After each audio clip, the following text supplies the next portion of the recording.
Friends நம்ம இன்னைக்கு புளிச்சாதான் friends செய்ய போகிறோம். அதுக்காக நம்ம அடுப்பில் சட்டியை வச்சு தண்ணி கொதிக்க விட்டோம். சரி தண்ணி கொதிக்கட்டோன்ட்டு நம்ம விட்டு போயிட்டு கொண்டா தூங்கிட்டு தண்ணி கொதிச்சிட்டு சரி தண்ணி கொதிச்சோன்னே அரிசியை போட்டு சரி நம்ம போய் ஒரு 10 நிமிஷம் போய் தூங்குதான் ஃப்ரெண்ட்ஸ். அது கொண்டா தூங்கிட்ட போல் அதுக்குள்ளே எங்கள் அம்மா எடுத்து சாப்பாடை வடித்து எல்லாமே பண்ணி வச்சிட்டாங்க. சரி புளிக்கு இது கிண்டு கொண்டு போய் பார்த்தா தேதி எங்கள் அப்பா இது பக்கத்தில் கண்ண கட்டை எல்லாத்தையும் எரிச்சிட்டு இருந்தாங்க. சரி நம்ம கட்டியிருக்க இதான் ஃப்ரெண்ட்ஸ், இது நம்ம வீடு. உங்களை யாருக்கெல்லாம் கடவுள் பற்றி இருக்கோ லைக் பண்ணுங்கள், ஷேர் பண்ணுங்கள், கமெண்ட் பண்ணுங்கள், முக்கியமாக பெல் ஐக்கனை கிளிக் பண்ணுங்கள் ஃப்ரெண்ட்ஸ்.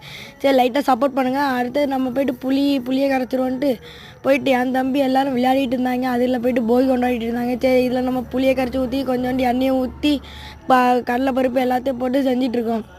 இது செஞ்சு முடிச்சோன்னே லைட்டாக ஒரு கிண்டி வற்ற விட்டு நம்ம போய்ட்டு திரும்பி ஒரு 10 நிமிஷம் படுக்கிறதுக்குள்ள அதையும் எங்கள் அம்மா மிக்ஸ் பண்ணி வச்சிட்டாங்க.